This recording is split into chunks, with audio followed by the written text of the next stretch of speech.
Welcome back. Today we're going to start talking about Chapter 5, and in Chapter 5 there's actually 5 things that we want to accomplish. The first thing we want to do is define and describe an accounting system. The next thing we'll do is journalize and post transactions in a manual accounting system that uses subsidiary ledgers or special journals. And then we'll describe and give examples of other subsidiary ledgers and modified special journals. And then we'll define and describe or illustrate the use of a computerized accounting system. And then the last thing that we'll do in the chapter is describe the basic features of e-commerce. We want to start out by defining and describing an accounting system. An accounting system is the methods and procedures for collecting, classifying, summarizing, and reporting a business's financial and operating information. As the business grows and changes, the accounting system also changes, and we use a 3-step process to do that. First thing we do is we analyze the user information needs, and then we design the system to meet those user needs, and then we implement the system. Of course, as the business grows, what we do is we have the analysis, design, and implementation process, and then the users actually provide feedback back into the analysis process so that we can improve the accounting system as the company grows and the users' needs change over a period of time.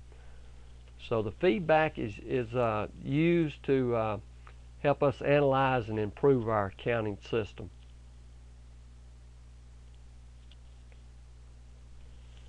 Internal controls are policies and procedures that protect the assets from misuse, ensure that the business information is accurate, and ensure that laws and regulations are being followed.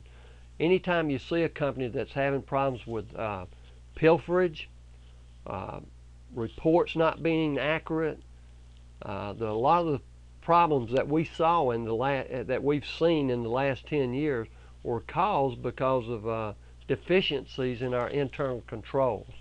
However, even with the best internal controls, things can go bad. If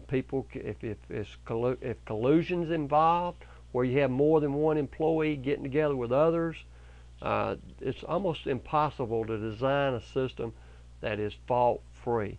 However, good internal controls will keep the honest people honest and make the dishonest people work a lot harder to try to pervert those controls. So internal controls are a big part of any accounting system. Processing methods are just the means by which the system collects and summarizes and reports the accounting information, and they can either be manual or computerized. Okay, now what we're going to do is we're going to look at journalizing and posting transactions in a manual system that uses subsidiary ledgers and special journals. And most businesses do use subsidiary ledgers and special journals. A subsidiary ledger is anytime you have a large number of individual accounts with a common characteristic, they can be grouped together in what's called a subsidiary ledger. The general ledger is the primary ledger, and it contains all the balance sheet and income statement accounts together in one place, and that's called our general ledger. Anytime we're using subsidiary ledgers, the subsidiary ledger does have to have a controlling account that's included in the general ledger. And so if we want to know the balance of any account, we look to the general ledger to provide that balance. There's 2 subsidiary ledgers that are very common. The first one is for our accounts receivable, and the individual customer accounts are arranged in alphabetical order in a subsidiary ledger called the accounts receivable ledger, or just the customer ledger. Our accounts payable is the other primary subsidiary ledger that we see, and it's a collection of all of our creditor accounts arranged in alphabetical order, and it's called the accounts payable subsidiary ledger, or just the creditor's ledger. And if we looked at our general ledger, this is what in our subsidiary ledgers, this is what it would look like. These are our general ledger accounts, and then this is accounts receivable. So up under that you would have, or in a separate place, you'd have a listing of all of your customers and their balances. So if we looked at the accounts receivable ledger and we total those up, it should match the amount that's shown in the accounts receivable general ledger. And the same thing with accounts payable. We've got the accounts payable controlling account in the general ledger, and then we've got the accounts payable subsidiary ledger, which is a collection of information on each one of our vendors. Each special journal is designed to be used for recording a single type of transaction that occurs frequently. And there's basically 4 of those special journals that we see in most businesses. The first one is the revenue journal, or sometimes referred to as a sales journal. And in this journal, we record any services that are provided on account. Now, if the customer pays cash, that would be recorded in a special purpose journal called the cash receipts journal. So if cash is received from a customer or from any means, it's always recorded in our cash receipts journal. Anytime we make a sale on account, it goes to our revenue journal. Anytime we receive cash, it goes to our cash receipts journal. The other 2 special journals that we see most of the time is when we're purchasing items on account. They're recorded in the purchases journal. So anytime we purchase items for resale that's on account, those are included in our purchases journal. And the last special journal is the cash payments journal. Y'all remember the cash ledger? That's where most of the information is. We're just breaking this out into cash into 2 different ledgers. One called or 2 different journals. One called the cash receipts journal. One called the cash payments journal. And of course, our general journal is that general purpose 2-column journal. That's the general journal, or just the journal. And it's anytime we have an entry that won't fit into one of those 4 special journals.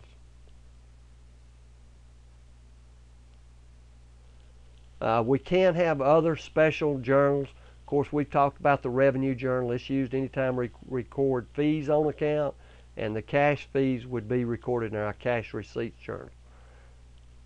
And this is what your revenue journal would look like. In this, you see we have the date column, the invoice column, the customer account that's going to be debited in the accounts receivable, and then we have a column for our total, and this number gets posted in 2 different places: the accounts receivable as a debit and the fees earned as a credit.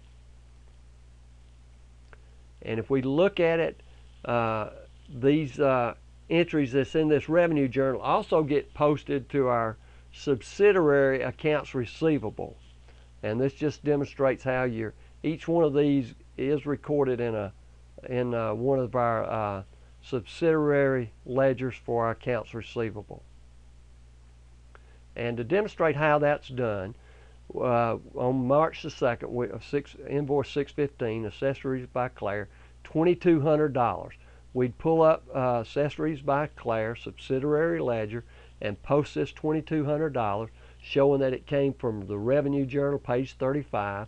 And then we would go back to our revenue journal and put a check mark by accessories by Claire, showing that it's been posted to the subsidiary ledger.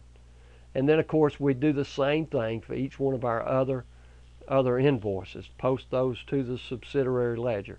Then at the end of the month, we total up all of our invoices, and then we take this $9,600 and we post it to our accounts receivable as a debit. So it would look like this. We'd go to our accounts receivable general ledger and post a debit for $9,600, showing that it came from the revenue journal, page 35.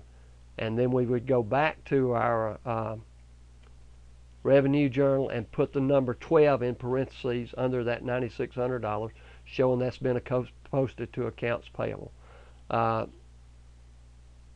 next thing we would do is we would go to our fees earned journal and post that $9,600 as a credit, and then put the account number 41 for fees journal in parentheses under this column, showing it's been posted to our accounts receivable and our fees earned.